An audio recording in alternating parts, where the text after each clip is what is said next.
Excellent job just bringing everybody together and getting them on the same page. Great work. Sophie Cunningham just dumped buckets, cooked the Mystics, and then squared off against some trash-talking jerk like Satan today. The Indiana Fever brought in a puppy and bid farewell to Nalissa Smith. Sophie is already demonstrating that she is that girl. Someone attempted to have sex with her. Sophie said, "Try me again." This is the Caitlin Clark bodyguard that you all requested, Fever lovers. This wasn't basketball, so stay put. It was intimate.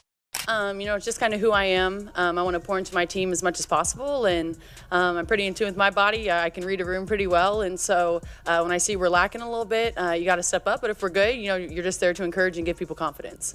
The Washington Mystics are a team that is almost inspirational in their remarkable dedication to irrelevance. For example, a group assignment when everyone arrives late, splatters coffee over the report, and then has the audacity to voice their displeasure after receiving AD. They didn't simply lose a game, though, this time. Sophie, I don't play games, Cunningham, was the one who completely destroyed them professionally. She also reminded Nalissa Smith, just for good measure.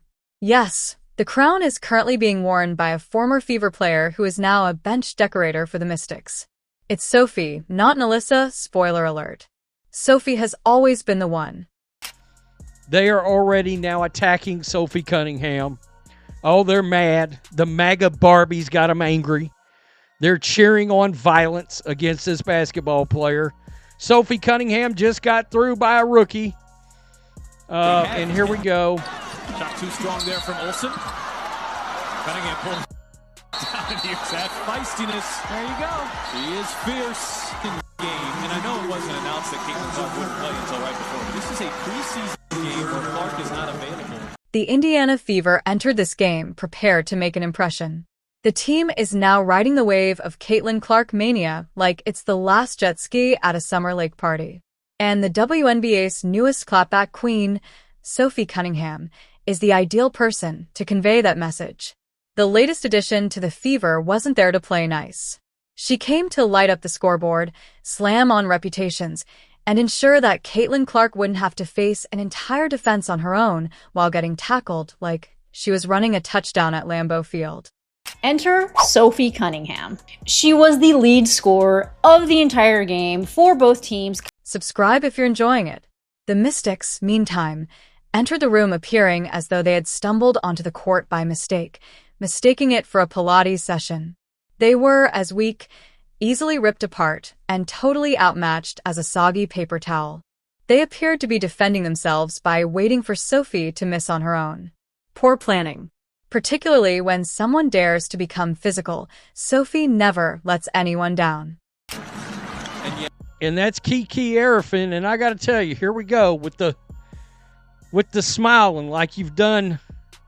I don't get it. This is the worst part of the WNBA. Let's now discuss that instance. The one where a Mystics player, obviously just out of the school of let's get petty, thought it would be a good idea to physically attack Sophie Cunningham on a basketball court.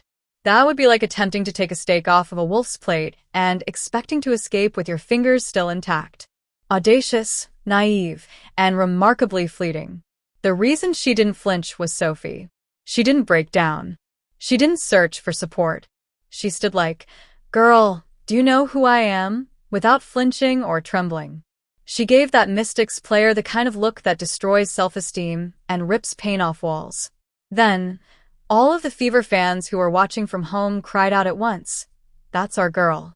I'm not listening to your crap, Sophie Cunningham. She's not here to be treated like an object. Furthermore, she will not tolerate anyone mistreating Caitlin Clark without repercussions. The crazy moment that happened within this really good game, Kiki Arafin getting a flagrant foul, and then also Brittany Sykes getting a flagrant foul, all on the same player. Fans of the Fever have been pleading, no, screaming, for a player who will not hesitate to knock someone down if they mistreat their star rookie. They now have Sophie. She has the attitude of a lady who will definitely call your bluff in a Whole Foods parking lot, the agility of an assassin, and the toughness of a linebacker. Nalissa Smith, meanwhile, was standing there on the other team, looking like a soap opera reject. Do you recall Nalissa? before the franchise gently let her out the door and replaced her with someone who doesn't vanish in a pinch. She used to play for the Fever, and it was quite a glow-up. Now, Nalissa looks like a bewildered mall Santa on the court, trying hard, a little awkward, and strangely hostile when others ask too many questions. Here we go. Need Kiki to whack her again. Guys, it's where we're at. I mean, what are we doing? What are we doing? Right there, you can see Sophie telling her after that flagrant, you don't mother effing do that. You don't mother effing do that. Nalissa was talking to herself in her brain, and you could almost hear it. Wait, they put her in my place? However, I was yes, dear.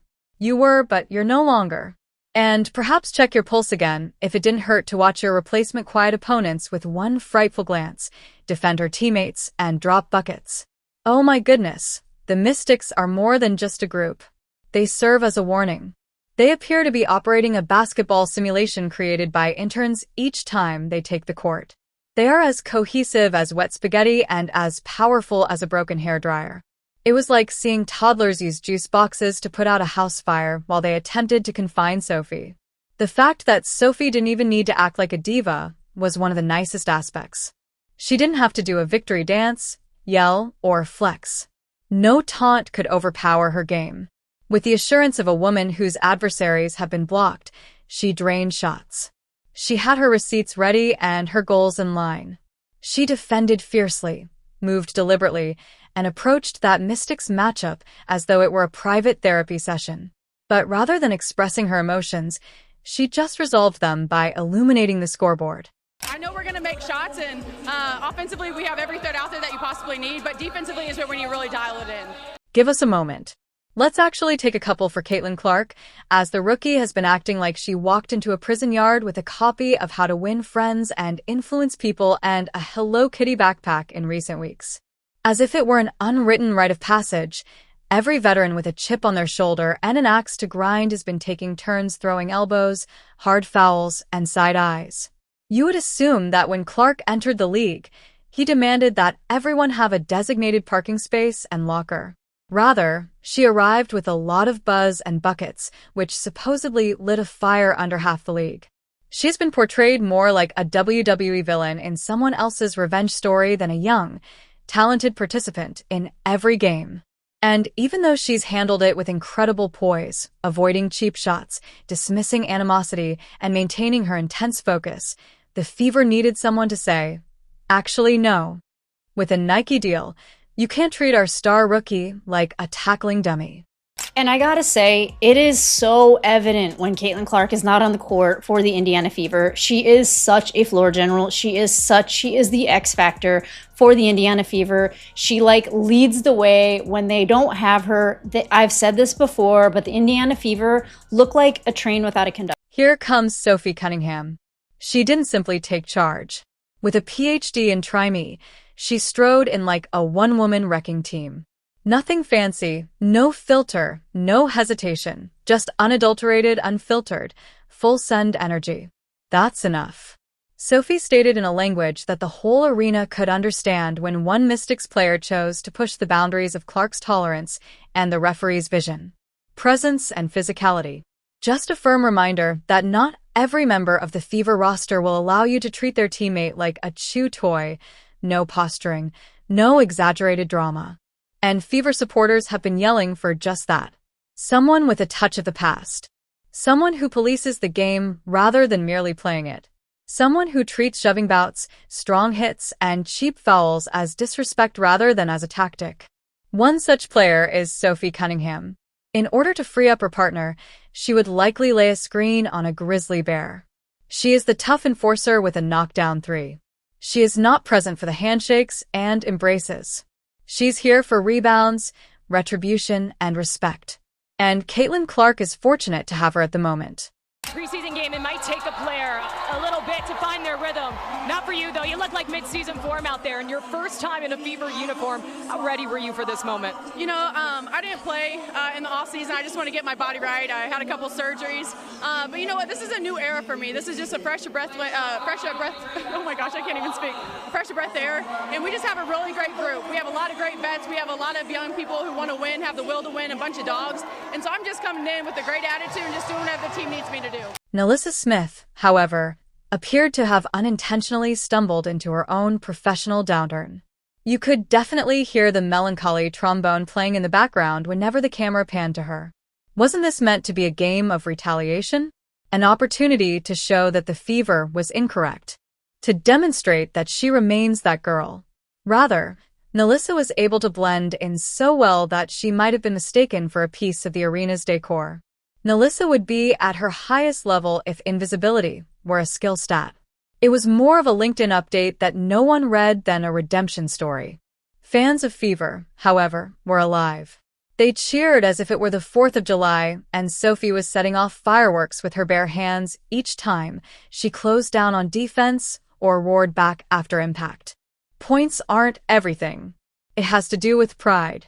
The goal is to demonstrate to the league that Indiana is not a team to be intimidated, and that anyone who tries to do so will be confronted by a 6-foot reminder that this club is no longer a soft one. And it's just, we're a new team, right? You have a lot of newcomers. You have a new front office, a new coaching staff. You have a new system. And so it's going to take a little bit of time. This is the first time that we actually got up and down like that. And so I'm not worried about it. I think for us, it's more on the defensive end. I think offensively, I think everyone knows that, we're a powerhouse there. Do you really believe that you won't receive a Sophie Cunningham special at your door and will instead push Caitlin Clark around? I wish you luck in that endeavor. Do you really believe that the Mystics will simply roll in, exchange hands, and leave without a word? Not at all. This is not the old Indiana Fever. Next Tuesday, when everyone looks on in disbelief, this isn't a squad that gives up or allows their rookie to be body-checked. Sophie brought her own dang gavel, and this is her era. It was a clear and loud statement. If you don't want a lot of Sophie smoke to accompany it, don't mess with Caitlin Clark or Indiana. Because this is no longer just a squad. With receipts and a hit list, it's a sisterhood. The Washington Mystics and their abortive intimidation attempt are at the top of that list.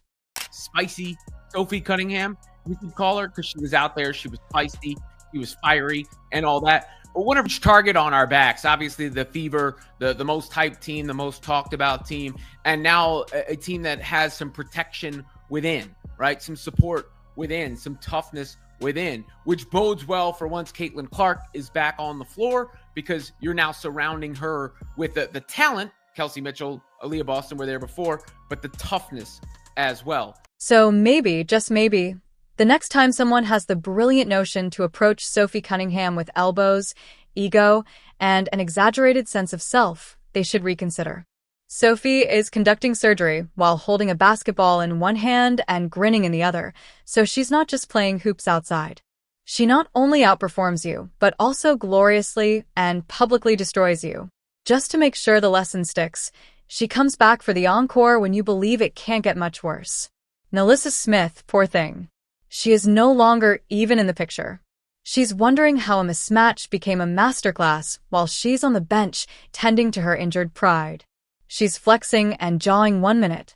Next, she appears as background scenery in a highlight reel of Sophie Cunningham. It's not even a good reel either. It's the type that appears on sports talk broadcasts with comments like, "Yikes, and what happened here?" Washington Mystics, congratulations. The game wasn't just lost by you. You developed a cautious mindset. In a freeze frame, you are the hazy image. Sophie, meantime, pierces your defense like a hot knife goes through butter. It wasn't a game. Going up strong, things like that, right? You can get physical, defensively. You're stopping your man, you're getting in front of him, not letting them get by you, you're bumping into them, making sure they feel your presence, things like that. That is physicality that I like to see in basketball. Like, I don't necessarily want to see people body slamming each other. Body slamming each other all over the court is unnecessary. Come on, man. We don't need that. I really do enjoy these women just playing. There was a message. It was loud, plain, and obvious. You had better bring more than elbow grease and trash talk if you're coming for Sophie. You'd best have a plan, a backup plan in case the first one doesn't work out, and a prayer. Regarding Alyssa, remember that it's okay to change your mind. Everybody has their own advantages. Against Cunningham, perhaps yours simply aren't on the hardwood. Your future may lie in coaching. You can't let your dreams be haunted by pottery or quiet mountain retreats, as Sophie Cunningham emphasizes. Sophie, meanwhile, will be out there doing what she does best, competing like every possession is a championship point, winning like it's just another Tuesday, and leading with the ferocity of an experienced player. It's more than just a player taking the court. It's a storm clad in a jersey, secured with laces. Applause is not what Sophie is here for. Her goal is dominance. She rules the game as if it were her own domain.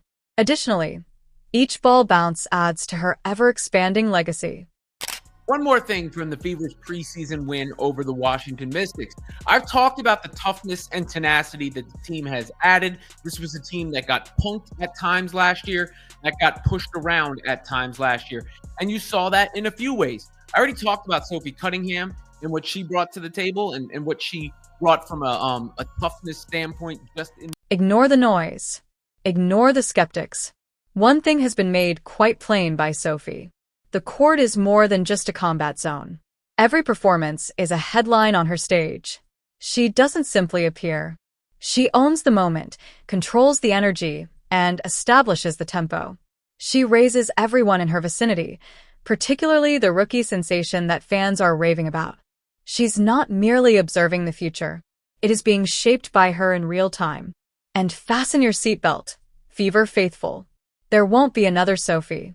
It has already arrived. She has the league's entire focus, your back, and your rookie's front. She plays loudly. Her voice is more audible. Good luck if your team is the next one on the schedule. You'll require it.